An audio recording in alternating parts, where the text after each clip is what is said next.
Daniel chapter 7.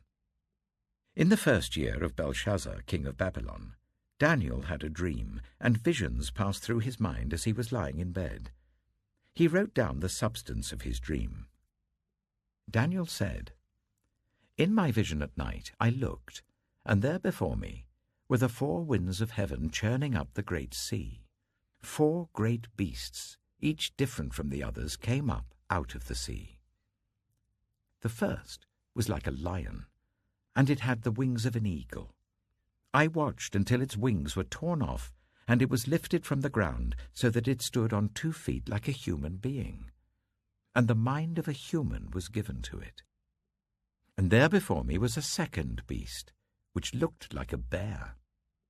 It was raised up on one of its sides, and it had 3 ribs in its mouth between its teeth.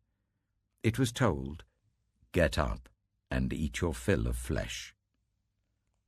After that, I looked, and there before me was another beast, one that looked like a leopard, and on its back it had 4 wings like those of a bird. This beast had 4 heads, and it was given authority to rule. After that, in my vision at night, I looked, and there before me was a 4th beast, terrifying and frightening and very powerful. It had large iron teeth. It crushed and devoured its victims and trampled underfoot whatever was left. It was different from all the former beasts, and it had 10 horns. While I was thinking about the horns, there before me was another horn, a little one, which came up among them, and 3 of the first horns were uprooted before it. This horn had eyes like the eyes of a human being, and a mouth that spoke boastfully. As I looked, thrones were set in place, and the Ancient of Days took his seat. His clothing was as white as snow. The hair of his head was white like wool. His throne was flaming with fire, and its wheels were all ablaze. A river of fire was flowing, coming out from before him. Thousands upon thousands attended him. 10,000 times 10,000 stood before him. The court was seated, and the books were opened. Then I continued to watch, because of the boastful words the horn was speaking. I kept looking until the beast was slain, and its body destroyed and thrown into the blazing fire. The other beasts had been stripped of their authority, but were allowed to live for a period of time. In my vision at night, I looked, and there before me was one like a son of man, coming with the clouds of heaven. He approached the Ancient of Days and was led into his presence. He was given authority, glory, and sovereign power. All nations and peoples of every language worshipped him. His dominion is an everlasting dominion that will not pass away, and his kingdom is one that will never be destroyed. I, Daniel, was troubled in spirit, and the visions that passed through my mind disturbed me. I approached one of those standing there and asked him the meaning of all this. So he told me and gave me the interpretation of these things.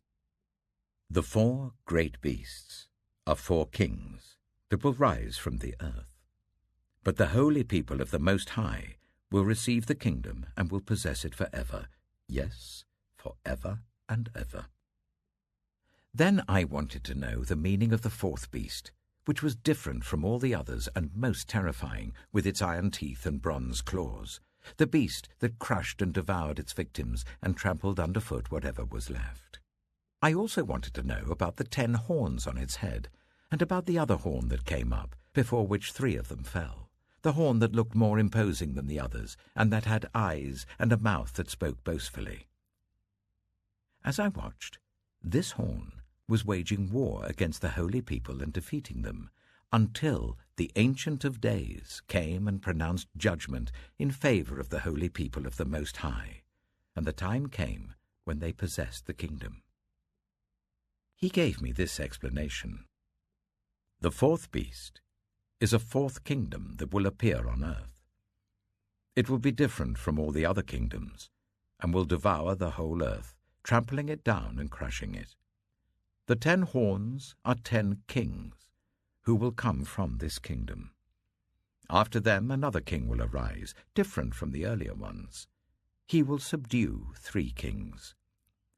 He will speak against the Most High and oppress his holy people, and try to change the set times and the laws.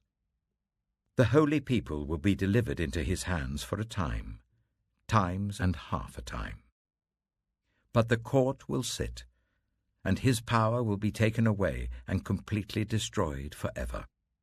Then the sovereignty, power, and greatness of all the kingdoms under heaven will be handed over to the holy people of the Most High. His kingdom will be an everlasting kingdom, and all rulers will worship and obey him. This is the end of the matter.